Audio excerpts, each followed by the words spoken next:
we are going to trace the journey of a single breath, from the exact moment it enters the body all the way down into the chest. Mastering this pathway is absolutely fundamental. So, let's begin. All right, every good journey needs a map, right? So, to really understand the path of that single breath, we first need to get the lay of the land. The entire respiratory system, it's really divided into two main parts. So, first up, you have the respiratory tract. Just think of this as the highway system, all the pipes and passages that the air actually travels through. Then you have the respiratory organs, like the lungs. That's where the real magic happens, the gas exchange. For today, we're going to focus on the highway, the tract itself. Our journey starts right at the entryway, the nose.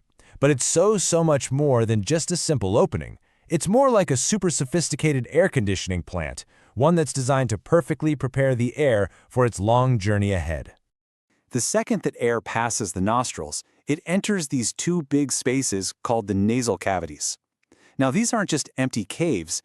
They are the initial processing chambers where the air you're breathing in starts to get transformed. And this is where it all starts.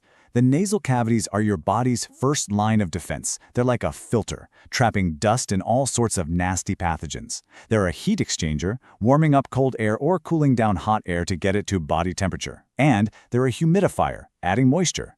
All of this is to protect those really delicate tissues deeper down in your lungs. Okay, so once the air is all conditioned in the nasal cavities, it keeps going on its journey down to this critical junction. Think of it like a busy intersection where two absolutely vital systems meet. This area is called the pharynx. The pharynx is basically a muscular tube that has to do double duty, and it's a huge job. It has to direct air down towards the lungs, but it also has to direct food towards the stomach. It's the one spot where the respiratory and digestive tracts are literally sharing real estate.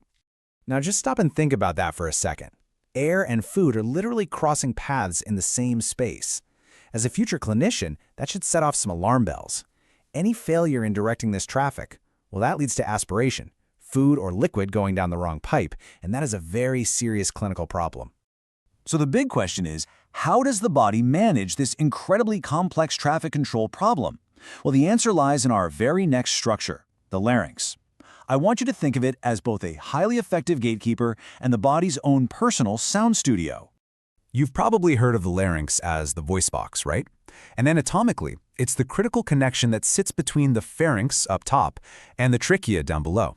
But believe me, this piece of biological machinery is way more complex than it looks. Let's zoom in on this amazing gatekeeper mechanism, because this is really cool. There are two key parts you absolutely have to know. First, there's the glottis. That's the actual opening that air passes through. Then you have the epiglottis. This thing is a genius little flap of cartilage that acts like a lid or a trapdoor. When you swallow, it just snaps shut over the glottis, forcing food to go down the correct path to the esophagus. And of course, housed right inside this protective structure, we find the vocal cords. As you breathe out, air passes over them, causing them to vibrate, and that's what creates the sound of your voice. It's just an incredible dual-purpose design. Okay, so once our breath gets past the larynx, it begins its final descent down into the chest. It now enters a structure that looks almost exactly like an upside-down tree, with a big trunk that branches out into smaller and smaller limbs. So the main trunk of this tree is the trachea. You probably know it as the windpipe. It's this wide tube that channels air down into the chest. The trachea then splits into its first major branches, the bronchi.